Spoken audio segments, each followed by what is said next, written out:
Hi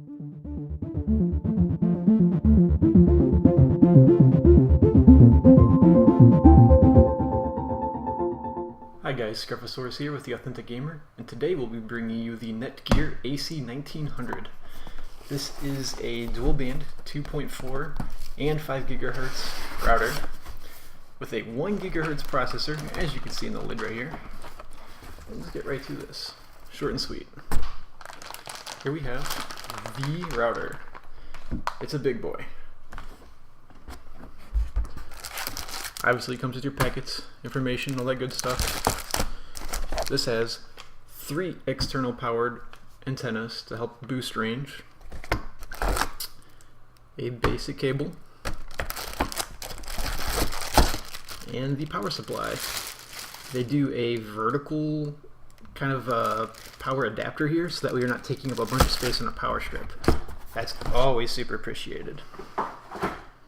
This does G, N, AC, anything you can think of. It's killing it. Alright, let's get this bad boy out.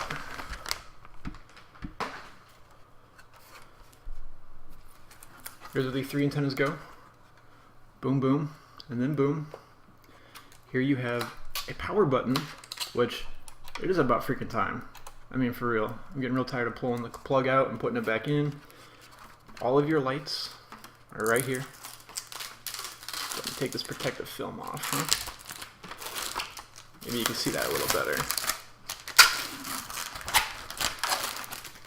Here we have all your different bands, the ports, everything. Here's your wired ports. You have a USB 2.0 on the back and a USB 3.0 right there on the front.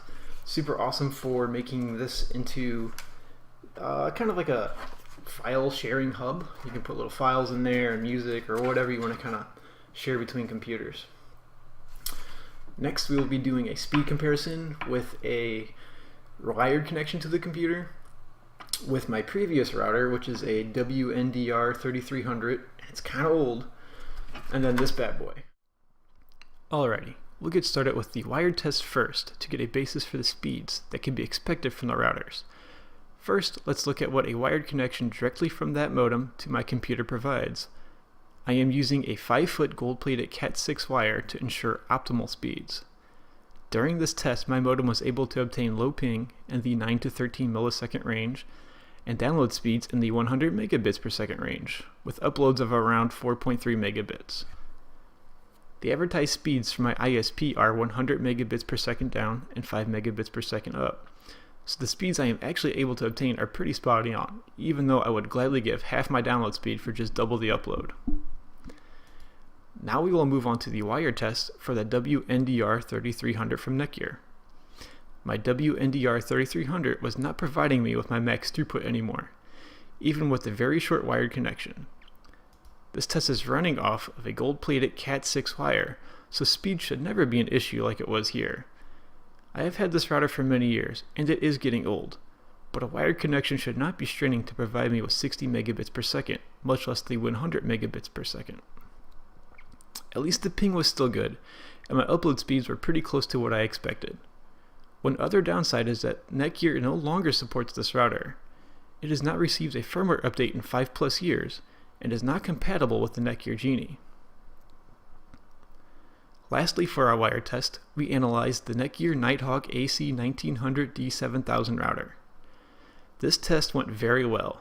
My ping was low, on average of 10 milliseconds.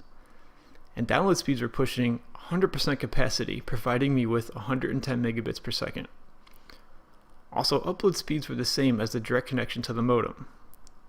This is what you should expect from a good wired connection from your router. The Nighthawk has 4 gigabyte ports, meaning it will provide you with up to 1 gigabits per second speed. Conversely, the WNDR 3300 has a 10/100 megabit port. They used to provide me with close to 100 megabits per second, but have been bringing lower speeds as of late. Now for the Wi-Fi test. Going back to the WNDR 3300, we will test the 2.4 GHz band first.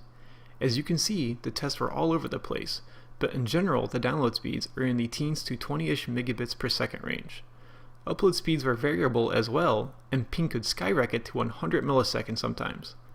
All tests were performed at approximately 30 plus feet away from the router to help provide a basis for performance at a distance.